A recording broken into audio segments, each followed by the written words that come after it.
ito yung pambini namin na luya mga kaidol. Kasi magtanim po kami ngayon. So ganito lang po kami magtadtad ng luya mga kaidol. Yung kalaki mga kaidol ay ganito lang po siya mga kaidol. Oh. Pero yung pambini namin ay ito na po siya kalaki mga kaidol. No?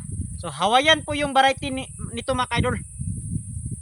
Tatarin namin mga kaidol para makapagtanim na po kami.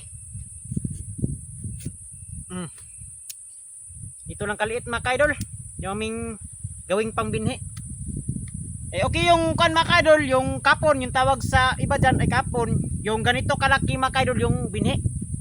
Then pagdating ng 6 months ay kunin yung kapon, then ibinta doon sa market. So napaka-okay yun mga kaidol. Kasi kapag ganito kalaki yung binhi mo mga kaidol na itatanim, so maraming kuan mga kaidol maglabasan. Yung tawag sa amin ay talbos, yung mga udlot. So marami po siyang laman nun kapag maraming sumisibol na talbos. Yung amin mga kaidol ay ganito lang kalaki. Kasi kapos po kami sa kuan mga kaidol binhi. Kaya tinatadtad talaga namin ng maliliit. Baka sa susunod na pagtanim mga kaidol ay doon na po kami magpalaki ng mga binhi. Isa ngayon maliit pa yung aming kuan binhi. Tatarin namin muna ng pino-pino. Oh. Hawaiian po pala yung variety nito mga kaidol. Tingnan nyo mga kaidol. Oh.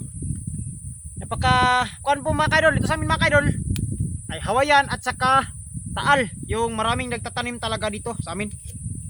Dito ko itatanim mga kaidol. Dito namin tatanim sa likuran. Ito mga kaidol. Maraming presiso mga kaidol sa pagtatanim ng luya talaga.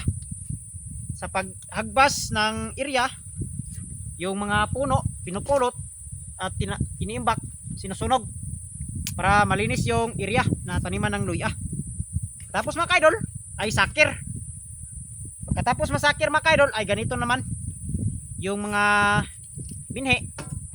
Pinipino naman namin, tinadtad namin ng pino-pino. Kaya ganito na po yung kanyang pormahan. Dito sa amin mga kaidol ay yung presyo pala ng binhi ay 47 po. So ikaw na po yung mamimili mga kaidol kung kuan talaga ano yung mas maganda na pangbinhi.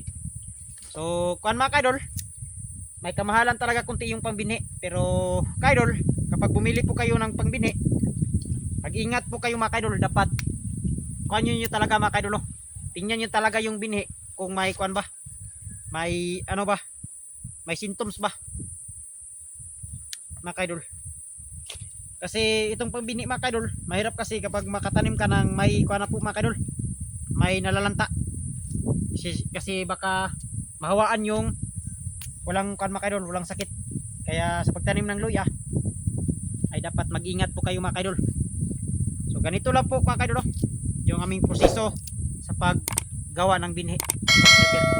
So yun lang mga kaidol. Salamat sa panonood niyo sa akin.